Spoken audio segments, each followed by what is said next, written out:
All right, guys. So yeah. I mean, come closer. We can close, yeah. That's good. And so I first of all, I want to thank Manny and Jim, who are standing behind me. Jim, of course, serves the city of San Diego, and Manny runs the San Diego office here for immigration enforcement. And it's really just unbelievably heartbreaking what you have going on at the American southern border. And they talk about when Title 42 was undone, the Remain in Mexico policy that Kamala Harris destroyed virtually on day one of her administration. You had hundreds of people waiting on the other side of this wall, knowing that Kamala Harris was going to make it easier for them to come into this country illegally.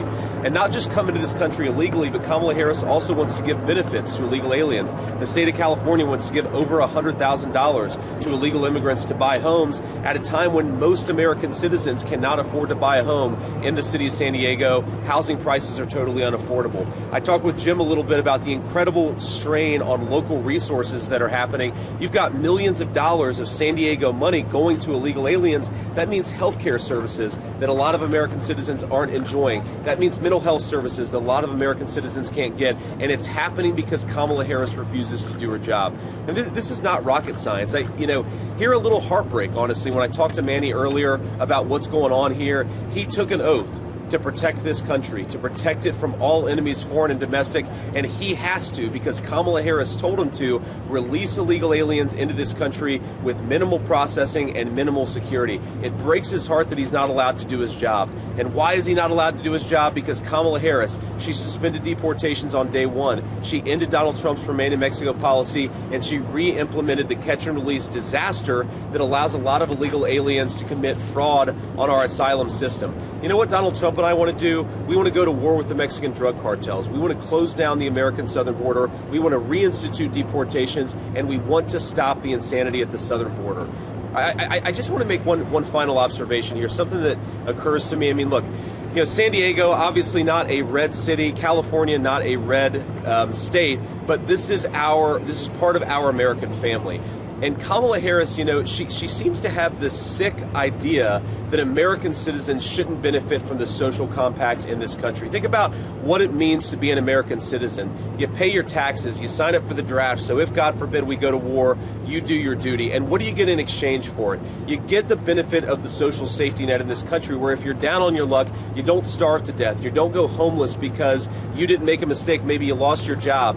That is the basic social contract. You give a little and you get a little when you're down on your luck. What Kamala Harris seems to want to do is to give all the benefits of American citizenship to people who shouldn't even be here, and that's going to bankrupt this country and make it impossible for normal people to afford to buy a home, to afford to buy groceries, to benefit from that social safety net. Medicare has kept millions of American seniors out of poverty. She wants to give Medicare to illegal aliens, bankrupting that program and throwing a whole generation of our elderly citizens into terrible, terrible destitution. This is what Kamala Harris is doing. And I guess I just have a message for Kamala.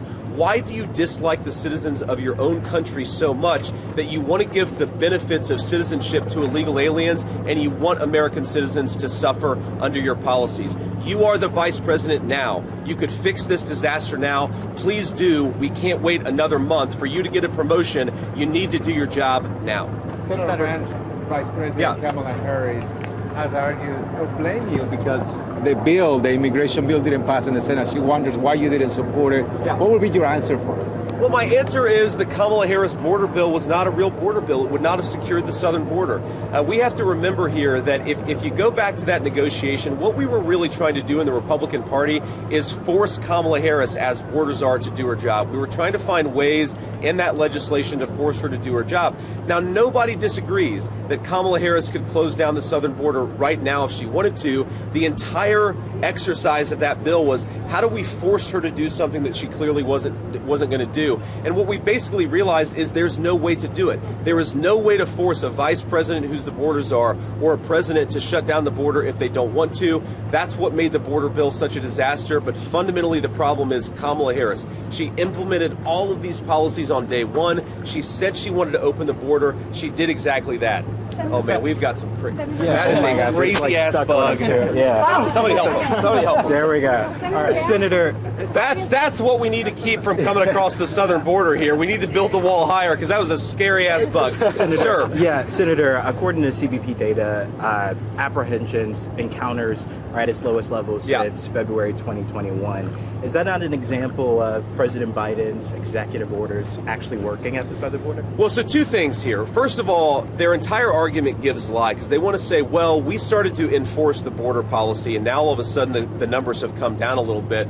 Well, if that's true, then how can they possibly say they needed this border bill to do their job? They're saying right now we're doing our job and all that they needed was for Joe Biden and Kamala Harris to actually take some executive action.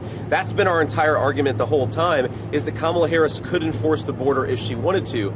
Now, unfortunately, the argument that they're making doesn't actually make sense because while border crossings at the southern border have come down, all they've done is redirect them to the ports of entry into airports. So if you look at the total number of crossings, both coming in through the southern border, but also coming in through airports and other ports of entry, the numbers haven't come down at all. It's all kabuki theater. They're shifting numbers from the southern border to our ports of entry to try to tell the American people the numbers have come down. In reality, the numbers are as bad as they were at the beginning of her administration. I actually wanted to ask you about the recent increase in border crossings in this region, specifically moving west from Arizona. You were down at Sierra Vista last month. Can you tell me a little bit about what that means? This is a more developed area, more hardened, bigger, more extensive border security. Well, I think one of the things that it shows, unfortunately, is that when you roll out the red carpet and give illegal aliens a ton of health care benefits, a ton of housing benefits, you're going to induce more people to come. Look, California has made a catastrophic error at the state level, of course,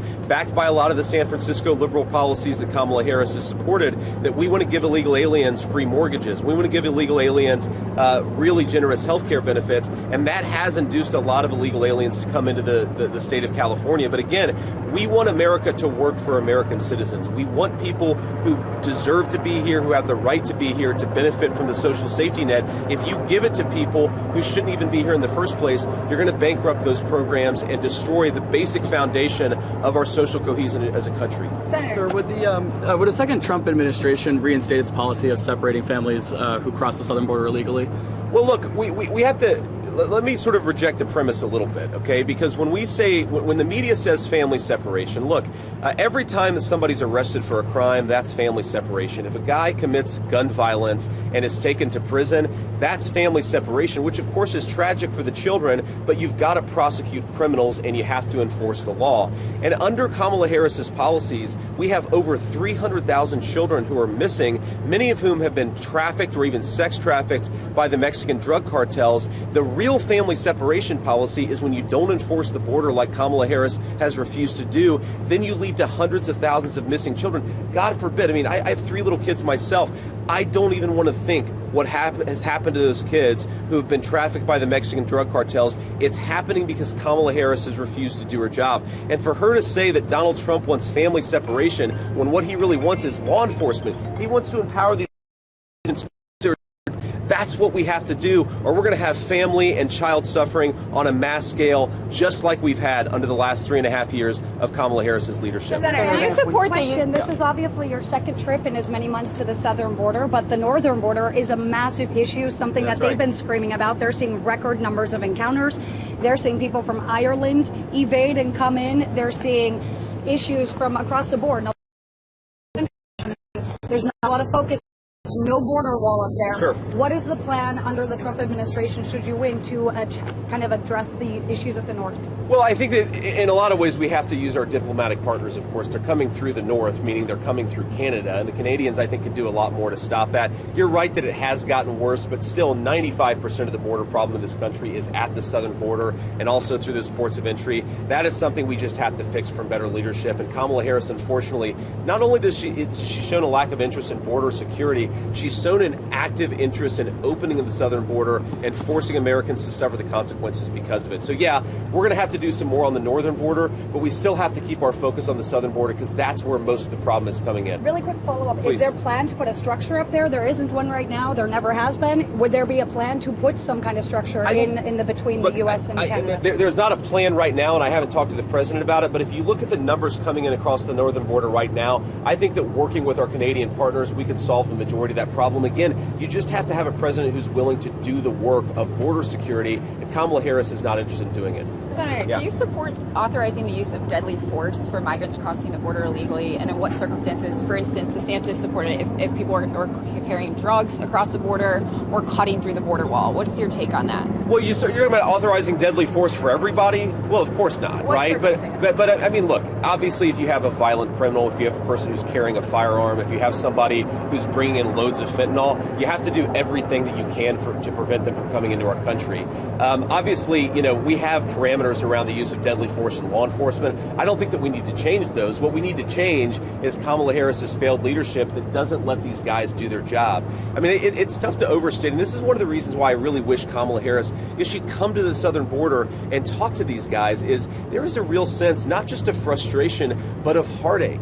These guys are doing this job because they love this country and they want to protect it. They have a vice president who's telling them, you're not allowed to do their job. We have got to fix that. And I think, frankly, if she looked these guys in the eyes and understood how dedicated they are to doing their jobs, she might actually let them. So I'd encourage her to come here before the election. As you speak with the union. Just two questions. One, on the border, have you been seeking input from your Senate colleagues, both Democrats and Republicans, particularly those who are senators of border states, about the policies you're formulating if you guys do win in November? And the second question is, do you support the idea, recently the school shooting in Georgia, the father of the kid who did it was charged in the situation. Do you think it's right to hold parents accountable for the accessibility their kids might have to guns? Well, look, on the Georgia situation, again, we have to. This is just a few days old, and I think it's important to say our hearts go out to all the families affected by it. Just an unbelievable tragedy at the beginning of the school year, and we just, we wish as much counseling and as much sympathy and just as much healing as is possible in this situation. I just can't even imagine what these families are going through. And look, I think you let Georgia law enforcement figure out what makes the most sense. I mean, obviously, in some cases, it's going to make sense to charge the parents. In some cases, it's not going to make sense. But it depends on the details here. And I trust Georgia law enforcement to make the right decisions here. So I defer to them. I don't know every detail of this case, obviously. I don't know what they're seeing. They've got a lot of investigative materials that are not open to the public. I think we ought to trust law enforcement to do their job, and frankly, here at the southern border, we ought to trust these law enforcement to do their job too. Your second question was about talking to some of the border state senators. Yeah. I mean, look, it's funny, of course, because he was potentially talking about being tapped as VP.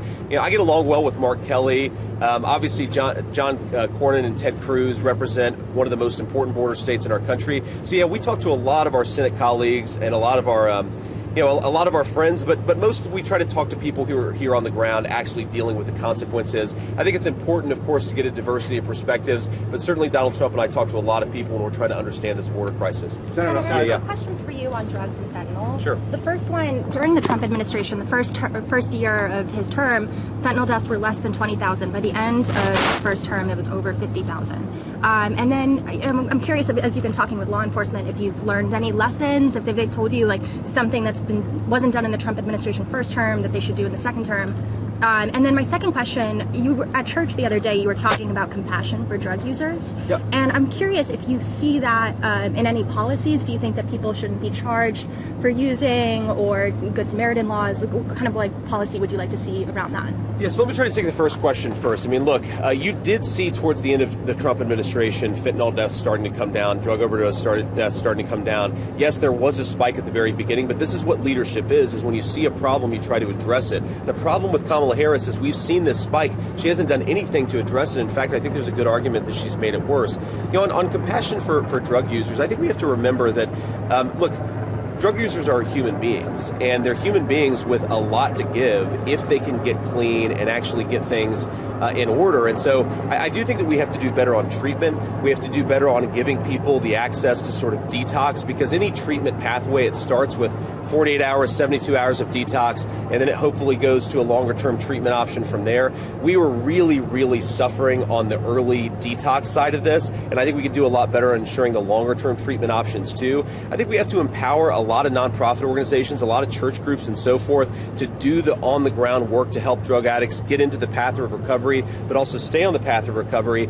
And I think finally, we have to stop the bleeding. The thing that kills second chances is when fentanyl comes into these communities. You have, a 22-year-old girl who relapses. I see this story in Ohio all the time. She's been clean for 2 years. She relapses, and that's it. She never gets another opportunity at a second chance. If you have 70,000 Americans dying of fentanyl overdoses every single year, that is the main thing that you have to stop. You have to give people the second chance before they can take advantage of it. Senator, when you talk to the union, questions for you. Yeah. So first I was Sorry, I just want to make sure everybody gets a question. Yeah, first I wanted you to clarify something we said in our interview yesterday. Are you still planning on being on stage with Tucker Carlson later this month? And then related to the border, what's the Trump-Vance plan to stop social media being used for cartel recruitment?